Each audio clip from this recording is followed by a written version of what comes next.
उत्तराखंड में दो नियम चलते हैं। एक नियम वो जो पूरे प्रदेश के लोगों के लिए चलता है, पूरे देश भर के लोगों के लिए चलता है, और एक नियम वो जो सिर्फ बीजेपी के नेताओं के लिए ही चलता है। यानी बीजेपी के नेता, बीजेपी के कार्यकर्ता, इनको कुछ विशेष प्रकार की छूट प्राप्त होती है जिसके सहारे ये अपने सारे उद्देश्य पूरे कर लेते हैं। लेकिन यही वो वजह है जिसके बाद जनता पूछने लगती है कि आखिर एक राज्य में दो दो नियम सरकार कैसे बना सकती है, और जब ऐसा होता है तो क्यों कांग्रेस आक्रामक होकर सरकार को घेरने लगती है, सीधा मुख्यमंत्री पुष्कर सिंह धामी को निशाने पर लेने लगती है। पूरी खबर बताऊंगा, लेकिन आगे बढ़ूं उससे पहले मेरा आग्रह है, खबर को आखिर तक जरूर देखिएगा। खबर पसंद आए तो इसे लाइक जरूर कीजिएगा, खबर को शेयर करके अपने मित्रों तक जरूर पहुंचाइएगा, और खबर पसंद आए तो इसे लाइक भी कीजिएगा, इस पर अपनी प्रतिक्रिया भी जरूर जाहिर कीजिएगा।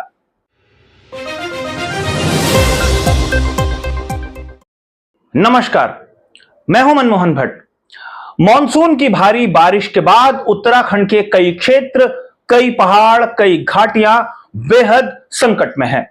राज्य सरकार की तमाम एजेंसियां बचाव और राहत के कार्यों में जुटी हुई है। केदारनाथ धाम और केदार घाटी भी संकटग्रस्त है, आपदाग्रस्त है। टिहरी क्षेत्र में भी इसी तरीके की समस्या से कई क्षेत्र जूझ रहे हैं। उत्तराखंड के तमाम बड़े बड़े अधिकारी, तमाम बड़े बड़े नेता राहत कार्यों का जायजा ले रहे हैं, और कांग्रेस ने अपनी यात्रा स्थगित कर दी जो केदारनाथ धाम में पूरी होनी थी।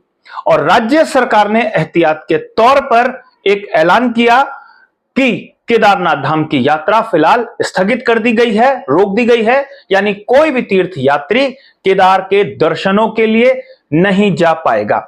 इसके बाद ही कांग्रेस ने अपनी यात्रा स्थगित की थी कि राहत के कार्यों में व्यवधान न पड़े, और जो भी कमर्शियल फ्लाइट्स, चॉपर से हेली सर्विसेज जो चला करती थी केदारनाथ धाम के लिए, उन सबको राहत के कामों में लगा दिया गया है। यह एक बैकग्राउंड है जिसके आधार पर यात्रा को स्थगित रखा गया है। लेकिन यह यात्रा बीजेपी के बड़े नेताओं के लिए स्थगित नहीं हुई है, और यही वजह है कि उत्तराखंड सरकार, बीजेपी सरकार, धामी साहब की सरकार को कांग्रेस ने निशाने पर लिया है।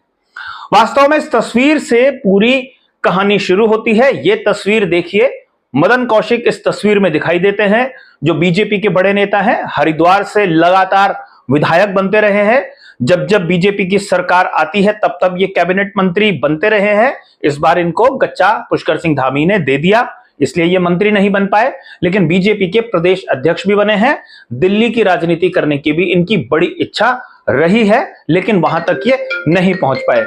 इस बीच ये केदारनाथ धाम के दर्शनों के लिए पहुंच गए अपने पूरे परिवार के साथ, और यहीं से विवाद शुरू हो गया कि जब पूरे प्रदेश के लोगों के लिए, देश भर के यात्रियों के लिए यात्रा स्थगित करने का आदेश जारी किया गया है, तो मदन कौशिक अपने स्वजनों के साथ कैसे केदारनाथ धाम में पहुंच गए।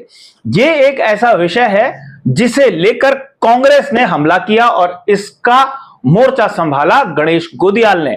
गणेश गोदियाल ने बकायदा अपना एक टिकट भी जारी किया है, जो चॉपर का टिकट उन्होंने बनाया हुआ था, उसको भी उन्होंने शो किया कि देखिए हमने ये टिकट बना के रखा था, लेकिन जब सरकार ने ऐलान किया तो उसके बाद हमने अपनी यात्रा स्थगित कर दी।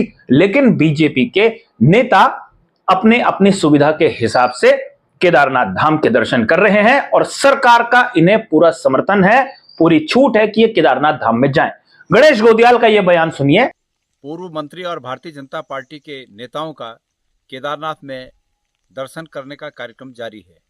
कांग्रेस पार्टी ने भी सरकार के साथ रचनात्मक सहयोग देने की नीयत से अपने सभी कार्यक्रम वहां जाने के रद्द किए। सरकार ने ऐलान किया कि अगले आदेशों तक पूरी यात्रा बंद है, और कोई भी कमर्शियल हेली वहां नहीं चलेगी। तमाम हेली लोगों को राहत कार्यों के लिए वहां लगा दिए गए हैं। लेकिन उसी बीच कल ये तस्वीर जो मैं साझा कर रहा हूं आप लोगों से, ये तस्वीर सामने आती है जिसमें ये माननीय हमारे यहाँ के प्रदेश के भारतीय जनता पार्टी के नेता या परिवार या अपने मित्रों के साथ वहाँ जाते हैं। और निश्चित रूप में इन नेताओं का ये कृत्य उन लोगों को चिढ़ाने जैसा है जो लोग वहां पर रेस्क्यू के लिए इंतजार कर रहे हैं।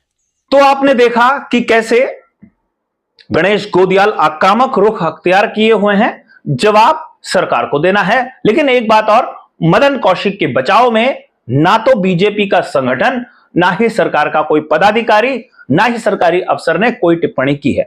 यानी मदन कौशिक को अकेले छोड़ दिया है कि आपने जैसे मर्जी यात्रा कर ली, और जिस वजह से भी आपने इसको सोशल मीडिया में डाला, जिस वजह से यह विवाद खड़ा हुआ है, अब इसका जवाब आप ही को देना है। यानी सरकार और संगठन आपका बचाव नहीं करेगा कि आप क्यों नियम को तोड़ने के साथ यात्रा कर रहे थे।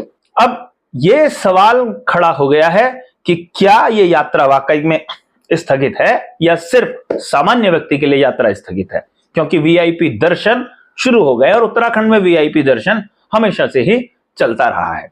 अब देखना यह है मदन कौशिक इस विवाद के बाद किस तरीके की टिप्पणियां करते हैं और कांग्रेस कितना आक्रामक होकर सरकार को घेरने की कोशिश करती है।